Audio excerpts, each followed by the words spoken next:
저희는 한국에 10월 2일 날 갔다가 10일 날 돌아오려고 저는 그랬고, 제 집사람은 17일 날 돌아오려고 했었는데 조금 스케줄을 바꿨습니다.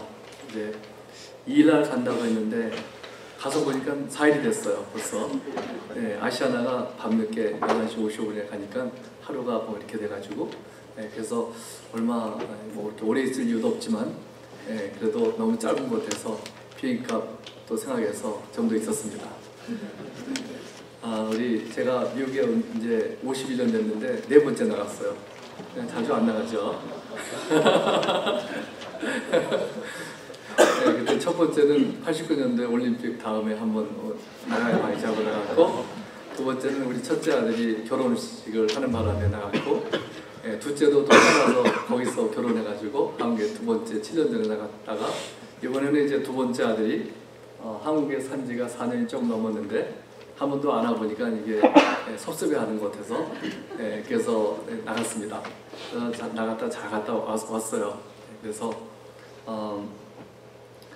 이제 우리 사돈들 두 가정이 있어서 그분들하고 또 따로따로 만나고, 우리 여기 또 왔다가 가신 분들, 첫 번째는 한 8명하고 같이 다 만나고, 또 두 번째 모임은 또 이제 우리 여자분들 나이 좀 드신 분들 한 5분들하고 만나고 그렇게 만났습니다. 또 이제 마지막 날에는 이제 마지막 전날에 우장모님이 한번 만나자 그래가지고 뭐 만났고, 또 한 가정은 만나자는데 못 만났고, 우리 주로 식구들하고 우리 둘째 아들하고 시간을 보냈습니다.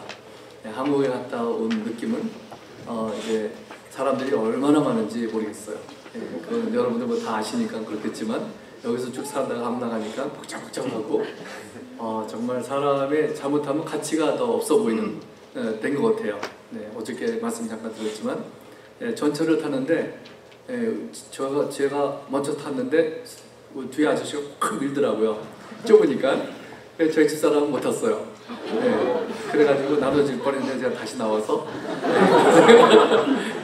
다음에 탔죠. 네, 하여튼 사람이 참 그렇게 많으니까 여기하고 너무 대조가 됩니다. 또 날씨도 너무 좋았어요. 첫째 한 이틀은 좀 더웠습니다. 또 비행장은 미국에 어디 가나 시원한데 거기는 인천 그 비행장은 넓고 좋은데 덥더라고요.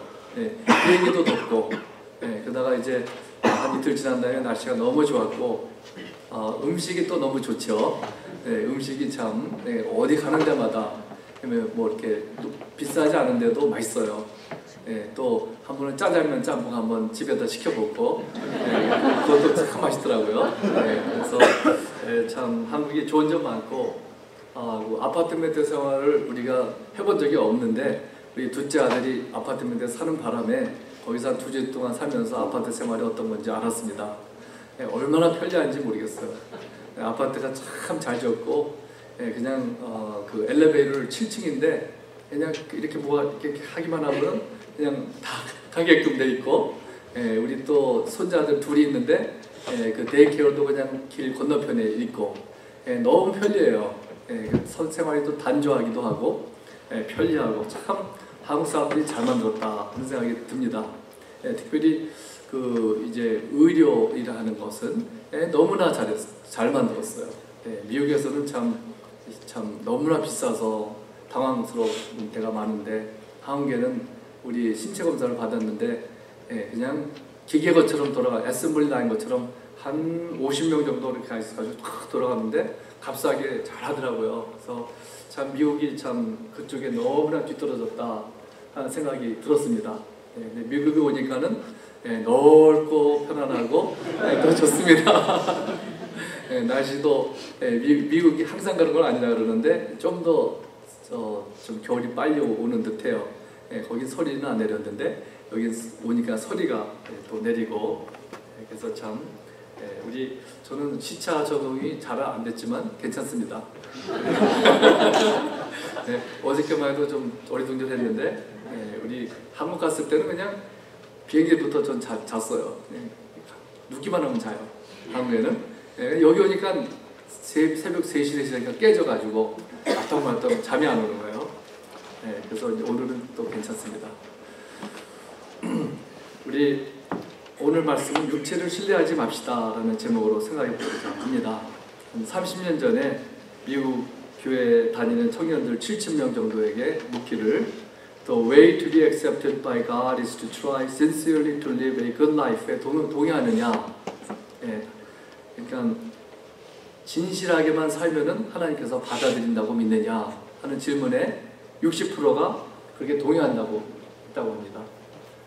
진실하게 살면 하나님께서 다시 말하면 천국에 들어갈 수 있다 한다고 생각하는 거죠. 60%가 또 사람이 최선을 다해서 살면은 하나님께서 만족하신다고 생각하냐 했을 때 거의 70%가 그렇다고 그렇게 생각한다고 했습니다. 예, 여러분들은 어떻게 생각하시는지 모르겠는데 우리 미국의 많은 사람들이 아마 세상의 많은 사람들이 그렇게 생각하지 않을까. 네, 내가 정직하게 최선을 다해서 하나님께 잘 살아보려고 할 때 하나님께서 나를 받아주신다 이렇게 생각하는 것입니다. 네, 내가 참 노력을 해서 힘껏 살았기 때문에 나를 뭐라 그러시겠는가 받아주실 것이다 생각합니다. 그러나 문제는 성경은 그렇게 말씀하고 있지 않다고 생각이 됩니다. 열심은 참 좋은 것입니다. 열심은 필요하죠. 무엇보다도 하나님 앞에서 올바로 살기로 참 열정을 가지고 사는 것 정말 필요한 것입니다. 하나님 앞에서 어떻게 하면 성화된 삶을 살 수 있을까? 어떻게 하면 하나님을 기쁘시게 해드릴 수 있고 순종할 수 있을까? 참 하나님의 부르심에 합당하게 살 수가 있을까? 이렇게 그런 열정은 정말 필요한 것이지만은 보면은 열정만 갖고는 또 안 된다는 것이 오늘 말씀입니다. 열심으로 말하자면 유대인들의 열심 쫓아가지 못하죠. 네, 얼마나 열심히 기도하고 말씀 보고 말씀 외우고 법을 따라 살고 그렇게 노력을 합니다. 새벽 4시 반만 되면 우리 새벽에 기도하는 유대인들이 많다고 합니다. 또 무슬람 사람들도 못지않게 기도도 뭐 5번 하루에 한다는 말을 듣지만은 금식하는 건 더 힘든 것 같아요. 1년에 12달이면 한 달을 금식한다니까요. 물론 해가 뜰 때부터 질 때까지만이지만 그것도 물론 하루 온전히 하는 건 아니지만 우리 보고 하라면 쉽지 않죠. 하루에 한 끼도 쉽지 않은데 2끼를 금식하는 건 쉽지는 않을 것입니다. 그렇게 열정이 중요하지만 열정만 가지고 하나님께서 하나님의 자녀로 삼아주시는 것은 아니라는 것입니다. 누가 말하기를 누가 열심히 그랜드 캐년에 가서 산 위에서 그 다음 산으로 뛰어넘는다고 노력한다고 되느냐 했어요. 아무리 열심히 노력을 해도 힘껏 한다 그래도 그를 뛰는 사람은 없을 것입니다. 우리 빌립보의 어떤 유대인들 중에서 크리스천이라고 하는 유대인 중에서 예수를 믿는다고는 하는데 그들은 뭐라 그랬냐면은 이제 이방인들이 와서 어떻게 하면 예수를 믿을 수 있겠냐고 했을 때 뭐라 했냐면 예수님을 믿으십시오. 그러나 모세 법도 지켜야 합니다. 그래서 특별히 여기 오늘 말씀은 할례라는 말이 나오죠. 할례를 해야 합니다. 이렇게 가르쳤다고 합니다. 그래서 예수님을 믿어서 구원을 얻는 건 사실이지만 거기에다가 유대인들의 법을 지켜야 합니다. 할례를 지켜야 구원을 받는다고 가르쳤던 것입니다. 어떻게 보면은 그렇게 큰 문제는 없을 것처럼 보일 수 있죠. 뭐 법 지키는 것 나쁠 것 없지 않느냐, 다 좋게 이렇게 하는 게 좋지 않느냐. 그러나 사도 바울은 거기에 대해서 매우 단호하게 그것을 책망합니다. 우리가 하나님의 자녀가 되는 것은 구원을 받는 것은 예수 그리스도를 믿음에서 오는 것이지 다른 것은 더할 수가 없다고 오늘 말씀하는 것입니다. 그래서 어느 정도 심하게 말하냐면 오늘 말씀 2절에 보면은 그들을 가리켜서 개들이라 그럽니다. 개들. 그래서 개들을 삼가라. 악을 행하는 자들을 삼가라. 몸을 상해하는 자들을 삼가라고 말씀하고 있습니다. 왜 이렇게 그것이 중요한 것인가 하면은 우리를 구원하는 것은 오직 예수님께서 하시는 것이지 하나님께서 하시는 것이지 우리의 무엇이 거기에 섞여지지 않는다는 것을 알아고 있습니다. 우리의 선함과 정직함과 행함에 있지 않고 노력에 있지 아니하다는 것입니다. 말씀대로 노력은 해야 되지만은 잘못된 노력. 유대인들은 자기의 의를 쌓으려고 무슬림도 마찬가지죠. 그런 것에 있지 않다는 것을 말씀하고 있습니다. 구원은 오직 주님께서 하시기 때문에 우리가 할 것은 믿기만 하면 된다고 성경은 말씀하고 있습니다. 그래서 얼마나 조심해야 하는지 삼가라고 하는 말을 3번이나 하고 있는데, 그 영어로는 beware, beware, beware 그랬어요. beware라는 것은 언제 보셨습니까? dog, beware, dog 이런 말 보신 적 있으세요? dog, beware 뭐 이런 말이 있죠. 사인, 개 조심하라고. 우편배달꾼도 특별히 개들 때문에 참 어렵다고 하는데, 우리 개라 그러면 현대인들은 아주 우리는 예쁜 귀여운 개를 생각하게 하죠. 하얗고, 우리 누가 그러는데 한국에 있는 개들은 다 예쁜 개들만 기른다고 합니다. 좋은 건지 아는데 또 좋은 것만은 아니에요. 나쁜 개, 미운 개들은 어떻게 살겠습니까? 한국에는 예쁜 개들만 기른다고 합니다. 근데 여기 우리 옛날의 개는 실내에서 기르지 않았어요. 우리 옛날에는 우리가 한국에서 기르는 개는 크고, 우리 저먼 셰퍼드인데 거기는 우리 접근을 안 해요. 너무 더러워서 똥 오줌 이렇게 묶어가지고 최사처럼 묶여가지고 집을 지키는 개지, 집에서 이렇게 우리하고 놀고 이런 것이 개가 아니었습니다. 그때 당시에도 개가 어떤 개였을까요? 이거 무슨 2000년 전에 개들을 말하는데, 그때는 성경 보면은 벌레가 막 많고 더럽고 냄새나고 참 사납고 그런 것이 개였다고 합니다. 근데 사도 바울은 그들을 가리켜서 이 유대인들 그 복음을 흐리게 하는 사람들을 가리켜서 개라고 말하고 있습니다. 그 beware of dogs. 우리 어떤 들으셨는지 모르겠는데 어떤 미국 선교사님이 한국의 시골에 전도를 하러 옛날에 갔는데, 그 한 집에 가니까 개가 막 짖더래요. 근데 거기 보니까 개 조심 이렇게 썼던 거예요. 그 판에다가. 그래가지고 두들겨가지고 개 조심 씨 계십니까? 그랬다 그러죠. 개 조심 씨 계십니까? 우리 사도 바울은 우리의 구원은 오직 그리스도께서 해주시는 것이고, 그러므로 3절에 보면은 사도 바울은 오직 예수님만 그의 자랑이 된다고 하고 있습니다. 내가 정직해서 깨끗해서 남들보다 열심히 있어서 구원을 받는 것이 아니고, 오직 구원은 주님께서 이루는 것이고, 우리는 아무도 자랑할 것이 없다는 말씀이고, 오직 자랑할 분은 예수 그리스도밖에는 없다고 하는 것입니다. 그리고 우리는 육체를 신뢰하지 아니한다 그랬습니다. 육체를 신뢰하지 아니한다. 그래서 오늘은 육체를 신뢰하지 아니하는 것 좀 생각 좀 더 해보고자 합니다. 우리가 구원을 받는 데 있어서도 육체를 신뢰할 것이 못됩니다. 할례를 받아야 구원을 받는다고 하는 것은 할례를 받는 것이 행위고, 그것은 내가 자랑하는 것이죠. 나는 할례 받은 사람이다. 그러나 사도 바울은 유대인들이 진정한 할례파가 아니라 예수로 자랑하고 육체를 신뢰하지 아니하는 우리가 곧 할례파라, 이렇게 오늘 말씀하고 있습니다. 우리 참 여기 보면 오늘 말씀 보면은 5절부터 보면 이제 그 육체에 대해서 말하는데, 나는 자랑할 것이 사실은 세상적으로 보면 많이 있다 합니다. 그러나 자랑하지 않는다, 신뢰하지 않는다 하는 거예요. 만약에 사람이 보니까 자랑할 것 하나도 없는 사람이 자랑하지 말라고 하면은 말이죠, 안 막히겠죠.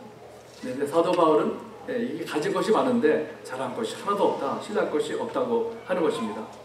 그것은 5절에 보면은 먼저 8일 만에 할례를 받았다 그랬습니다. 할례파들은 할례를 받아야 한다고 하는데, 사도 바울은 할례를 받았을 뿐만 아니라 8일 만에 받았다고 하는 것입니다. 이스마엘 사람들은 13살이 되면 할례를 받는다고 합니다. 이방인들은 유대교를 받아들이는 경우에는 그 들어오는 아무 때나 그 나이에 할례를 받습니다. 그러나 사도 바울은 8일 만에 받았습니다. 그러나 아무리 8일 만에 어렸을 때 받았을지라도 할지라도 구원을 받는 데는 그것으로 받을 수는 없다는 것입니다. 또 그는 이스라엘 족속이라 했습니다. 그는 이방이었던 사람이 유대교에 들어온 사람이 아니었고, 날 때부터 아브라함의 자손이요 야곱의 자손이었습니다. 요새 같았으면은 모태신앙이라고 할 수 있겠죠. 어떤 사람들은 모태신앙이 아니기 때문에 나는 참 이렇게 눌리는 사람들이 있다고 해요. 어떤 미국 사람들에게 당신은 크리스천이냐고 물으면은 뭐라고 대답하냐면은 나는 우리 할아버지 때부터 침례교회 다닌다, 이렇게 얘기하는 사람들을 종종 들어보았습니다. 장로교인이 다녔다고 하는 사람도 있고, 그러나 할아버지 때부터, 증조 할아버지 때부터 교회를 다녔다고 해서 크리스천이 될 수는 없는 것입니다. 바로 예수 그리스도를 믿는 믿음만이 있어야만 구원을 받는 것입니다. 사도 바울 가족은 베냐민 지파에 속했다 했습니다.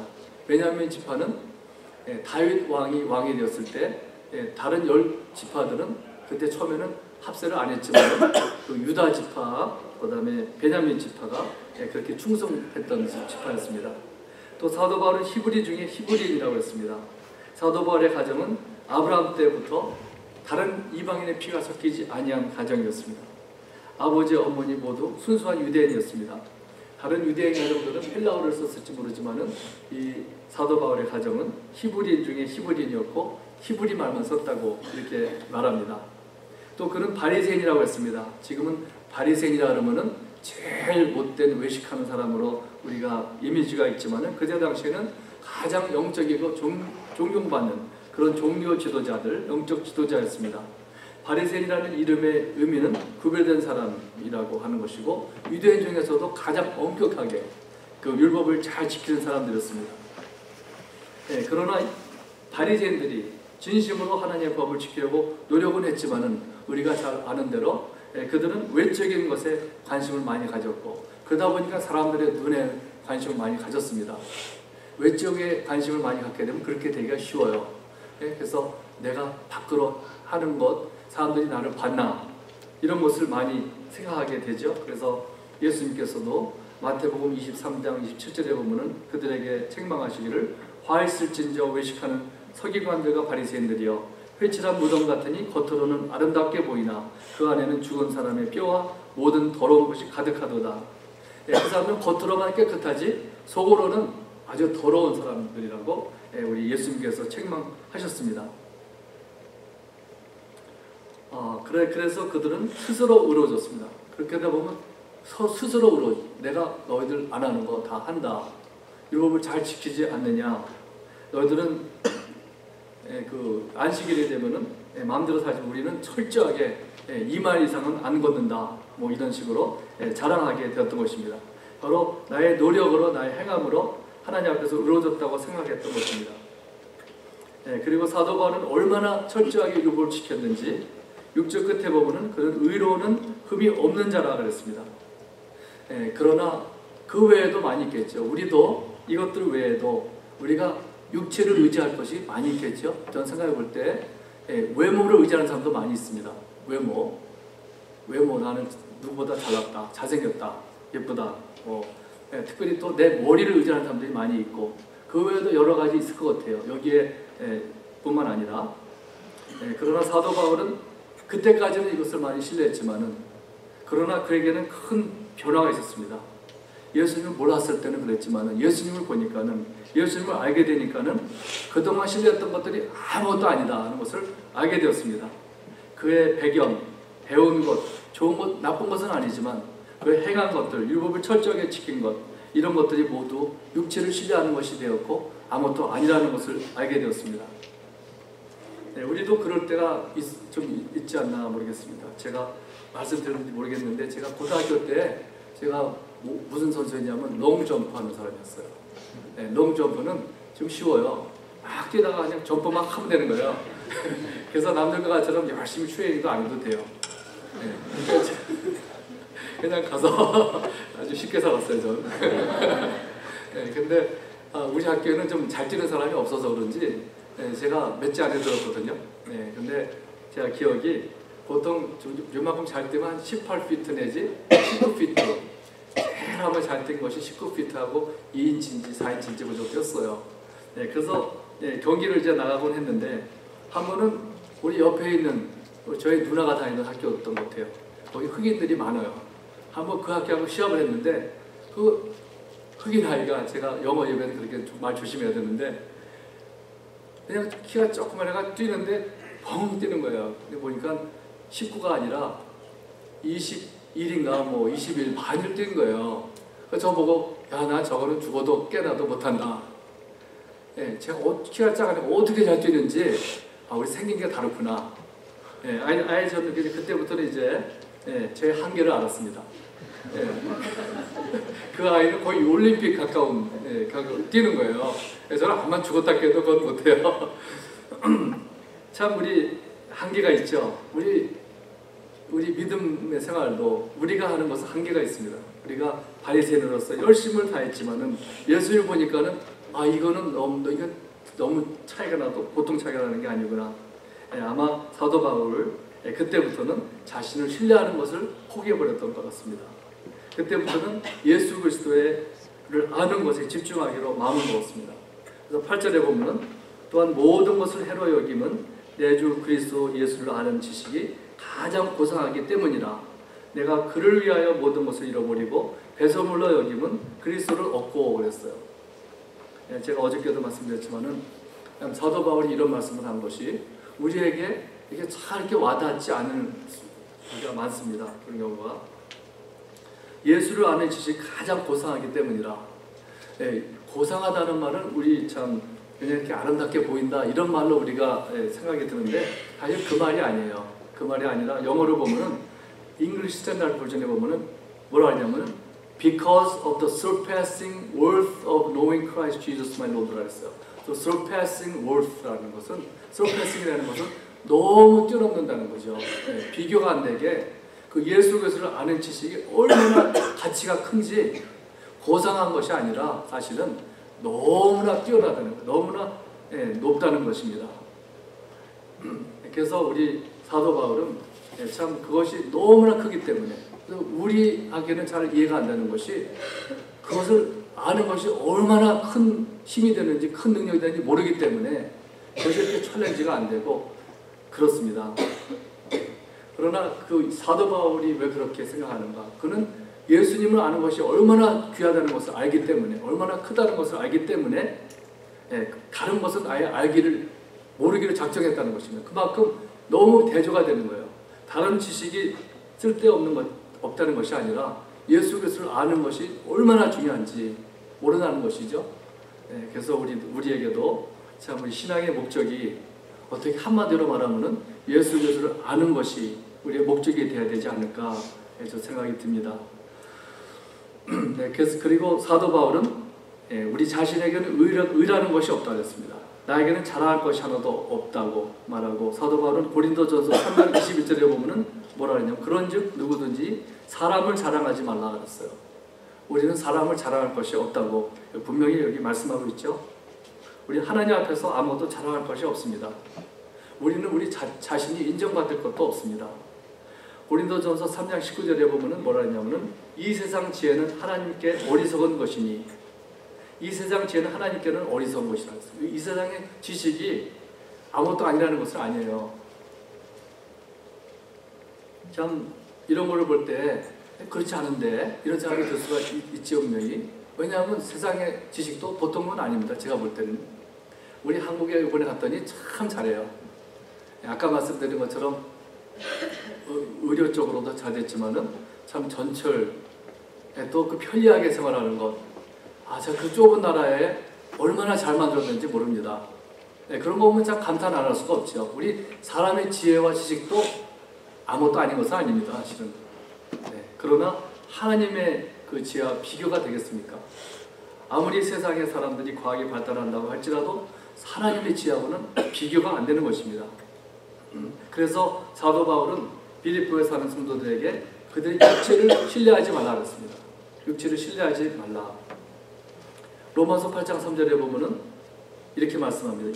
율법이 육신으로 말미암아 연약하여 할 수 없는 것을 하나님은 하시나니 곧 죄로 말미암아 자기 아들을 죄 있는 육신의 모양으로 보내어 육신의 죄를 정하사 육신을 따르지 않고 그 영을 따라 행하는 우리에게 율법의 요구가 이루어지게 하려 하심이니라.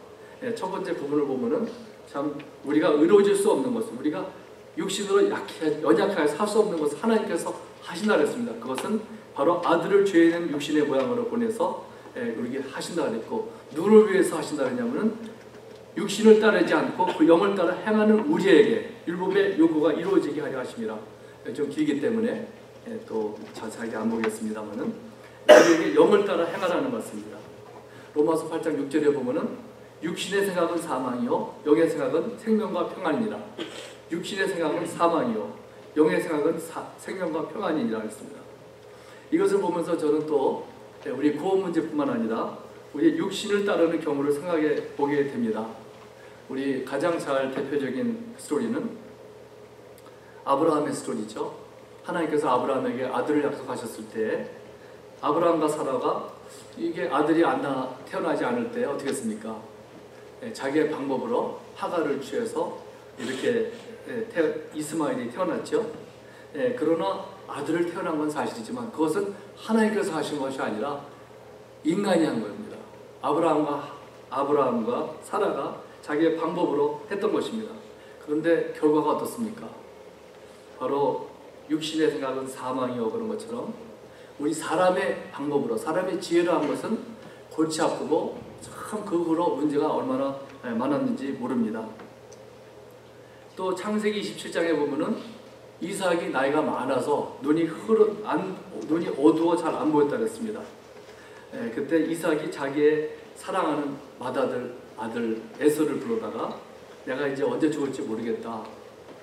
나를 위해서 활을 가지고 밖으로 나가서 산에서 짐승을 잡아오라. 그러면 내가 그거를 먹고 너를 마음껏 축복하리라. 그런데 문제는 그의 와이프 리브가가 그걸 들었습니다. 리브가는 에서를 사랑하지 않고 사랑은 물론 하겠지만은 야곱을 더 사랑했죠. 그래서 야곱이가 이걸 축복을 받아야 되는데 에서가 받으면 안 되겠다. 그래서 어떻게 했습니까? 리브가가 계획을 이렇게 짜가지고 야곱이 변장을 해가지고 내가 에서입니다. 나를 축복해 주십시오. 그렇게 했죠. 그래서 자세한 건 말씀 안 드리겠지만은 거기에 성공해서 야곱이 이제 축복을 받습니다. 축복을 받았는데 그 후로 어떻게 됩니까? 잘 됐습니까? 못했습니까? 좀 약간 혼동이 되죠. 결과는 잘 됐는데 잘 되긴 했는데 고생을 얼마나 했습니까? 20년 동안 돌아오지 못했잖아요. 이게 잘 된 것입니까? 못된 것입니까? 리브가 입장에서 볼 때 내 사랑하는 아들의 축복을 받게 받았는데 근데 20년 동안 못 봐요. 20년 동안 못 보고 몇 년인지는 모르지만 돌아오기 전에 죽습니다. 그래서 그 다음으로 그 사랑하는 아들이 가서 20년 동안 고생도 하고 아들도 보지도 못하고 그 두 번째 사랑하는 에서가 그 우상을 섬기는 여인들하고 결혼해가지고 그들 며느리들과 같이 살아야 되었습니다. 이것이 바로 사람의 계획의 결과이고 육신을 따라 사는 그 결과가 아닌가 생각이 듭니다. 그러면 또 질문이 생기죠. 그럼 축복을 받는 건 받아야 되는 거 아니었느냐? 그렇게 해서라도 받아야 되는 거 아니었느냐? 이렇게 말할지 모르겠습니다. 그런데 사실 리브가가 했어야 되는 것은 뭐냐면요. 그냥 믿기만 하면 되는 것이었어요. 창세기 25장 21절부터 보면 이런 말씀이 나와요. 그 리브가가 임신을 했을 때 그 뱃속에서 쌍둥이가 생겼잖아요. 둘이서 막 싸우는 거예요. 씨름하고 막 그랬을 때 이게 심했던 모양이에요. 그래가지고 이 리브가가 하나님께 나가서 기도합니다. 하나님, 이런 일은 어떻게 합니까? 둘이서 싸우는데. 근데 하나님께서 뭐라 하시냐면은 두 국민이 내 태중에 있구나. 두 민족이 내 복중에서부터 나누이리라. 이 족속이 저 족속보다 강하겠고 큰 자가 어린 자를 섬기리라 하셨더라 그랬어요. 그리고 뱃속에 있을 때부터 하나님께서 작정하셨습니다. 큰 자가 어린 자를 섬기리라. 하나님께서 작은 자를 택하신 것이고 그렇게 이루실 것입니다. 사실은 그 리브가가 했어야 되는 것은 그냥 믿기만 하면 되는 거예요. 그 말씀하셨던 거를 그렇게 하나님께서 해주실 것이다. 믿기만 하면 안 되겠습니까? 되는데 그거를 믿지를 못하고 내가 방법으로 다시 말하면 매니플레이트 한 것입니다. 내 방법으로. 그랬을 때 되긴 야곱이 축복을 받기는 하지만은 고생이 너무나도 따르게 되었던 것이죠. 우리도 그런 경우가 많이 있습니다. 믿기만 하면 되는데 내 생각대로 할 때가 얼마나 많은가. 그런 것들이 뭐 여러 가지 생각할 것들이 있습니다. 그러나 의인은 오직 믿음으로 말미암아 살리라 그랬는데요. 육신의 생각은 사망이라고 그랬고 한 가지 예를 들어보겠습니다. 어떤 한 부인이 이제 가정 상담자인 닥터 할리라고 하는 분에게 편지를 썼습니다. 근데 뭐라고 썼냐면은 나의 남편은 컨트롤하는 사람입니다. 그는 모든 것을 자신의 마음대로 해야 되고 나한테 항상 이렇게 하라 저렇게 하라 지시합니다. 근데 나는 그의 요구를 만족시킬 수가 없습니다. 그는 집에 오면은 집안일을 뭐 했느냐 얼마나 시간이 걸렸느냐, 내 생각으로 이만큼 걸리면 되는데 왜 이렇게 오래 했느냐 묻는다고 합니다. 직장에서 집으로 오면 집안을 돌아보면서 묻습니다. 오늘 집안일 뭐 했느냐. 칭찬 대신 신문하는 남편의 요구를 만족시키는 것은 불가능합니다. 나는. 우리는 둘 다 풀타임으로 일을 합니다. 그런데 남편은 우리의 모든 돈을 컨트롤하고 있습니다. 나는 1불도 내 마음대로 쓸 수가 없습니다. 내가 필요한 것이 꼭 있으면은 그가 일을 할 때, 직장에 있을 때 전화를 한대요. 왜 그런지 아세요? 왜냐하면은 직장에 있을 때는 화를 못 내니까. 사람들이 옆에 있기 때문에. 그래가지고 직장에서 한번 뜸을 주고 경고를 하고 집에 돌아오면 그 분노가 식어지고 그렇게 해서 산다고 합니다. 또 우리 남편은 목소리가 너무 큽니다. 다투게 되면 소리를 지릅니다. 좀 소리를 지르지 말라고 해도 무시해버립니다. 또 그 사람에게는 사과라는 것은 없습니다. 그는 항상 나를 컨트롤하고 살았습니다. 내가 젊었을 때는 그런 컨트롤이 필요했는지 모르겠습니다. 그러나 이제 나이가 들고 보니까는 나에게도 공간이 필요하고 내가 하고 싶은 것을 하고 살아야 됩니다. 그래서 나는 친구들하고 나가고 싶을 때가 있으면은 지금도 쉬는 날에 무엇을 했는지 보고해야만 합니다. 또 뭐 이게 성생활에 대해서 말하는데 그건 생략하겠습니다. 그런 말하기를 나는 벌써 전부터 나의 남편을 사랑하지 않는다는 것을 알았고 지금은 그를 떠날 생각을 하고 있습니다. 이 가정을 세이브할 생각은 없습니다. 왜냐하면 나의 남편의 고집이 너무 세기 때문에 변화라는 것은 불가능합니다. 뭐 이런 좀 짧게 이렇게 요약했는데 제가 근데 뭐 이렇게 남자들만 그런 건 아닙니다. 여자들도 또 다른 방법으로 컨트롤하는 것이 얼마나 많을까 생각이 됩니다. 그런데 이 답변하는 분이 뭐 다 말씀 안 드리겠지만 한 가지 말씀한 것이 있는데 그건 뭐라 하냐면은 당신의 남편은 당신을 많이 사랑할 것입니다. 그런 말을 했어요. 저는 그 말을 듣고 그건 옳은 것이다 생각이 듭니다. 뭐 그렇지 않은 경우도 있지만은 컨트롤 한다고 그래가지고 사랑 안 해서 컨트롤 하는 건 아니에요. 그래서 그분이 뭐라 하냐면은 당신의 남편은 다른 방법을 모르기 때문입니다. 그렇게 말합니다. 그것에 대해서 제가 자세하게 또 드릴 수 없지만은 컨트롤하는 것이 문제가 심하고 또 우리가 그것도 어떤 것에 속하느냐면은 우리가 내 육체를 신뢰하는 것 중에 하나라 생각이 듭니다. 내 방법으로, 내 생각으로, 내 재주로 하는 것이죠. 우리 인간의 지혜도 적은 것은 아니에요. 그러나 그것은 한계가 있고 우리 오늘 말씀 로마서 8장 6절에 본 것처럼 육체의 그 결과는 바로 사망이라고 그랬죠. 육체를 따라가는 것은 우리 상대방을 컨트롤하거나 매니플레이트 한다고 그러죠. 그런 거 매니플레이트 하는 것은 육신을 따라 행하는 것입니다. 빌립보에서는 육체를 신뢰하는 것이라 그랬습니다. 로마서 8장에서는 육신의 생각은 사망이요 영의 생각은 생명과 평안이니라 이렇게 말했습니다.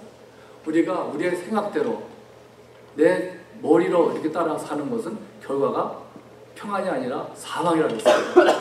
그래서 우리는 참 얼마나 우리가 많이 내 생각으로 하려고 합니까?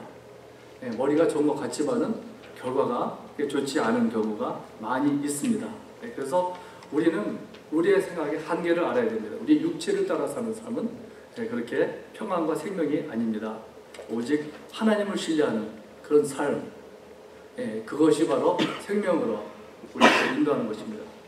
말씀드린 것처럼 우리가 부부 사이에만 있는 것이 아니라 또 부모가 또 아이들을 컨트롤하는 경우도 많고 또 어떤 경우는 자식이 또 부모를 컨트롤하는 경우도 있어요. 그렇죠? 컨트롤하려고 직장에서도 컨트롤하고 또 교회에서도 그런 일도 많이 있고 뭐 사람이 사는 데는 그런 것이 다 있습니다. 그래서 좀 더 자세하게 좀 한번 말씀드릴까 생각을 했는데 참 우리가 오늘 말씀은 육체를 신뢰하지 맙시다. 우리가 영을 따라 사는 삶을 살 때 거기 생명이고 또 평안입니다. 다 같이 기도하겠습니다. 하나님 감사합니다. 주님 참으로 우리의 인간도 뛰어나지만 인간의 생각과 우리 인간의 방법, 인간의 힘은 한계가 있고 주님 육체를 따라 사는 삶은 주님 평안과 생명이 아니고 주님 사망이라고 했습니다. 우리가 많은 경우에 과거에 많이 그렇게 하지 않았습니까? 우리가 모르고 그런 적도 많이 있습니다. 하나님 불쌍히 여겨주시고 오늘 말씀을 통해서 우리가 육체를 따라 살지 아니하고 영을 따라 사는 살기를 다짐하는 저희들 되게 해주시옵소서. 우리에게 말씀을 따라 살아서 생명과 평안을 누리는 저희들이 되게 해주시옵소서. 예수님의 이름으로 기도드립니다.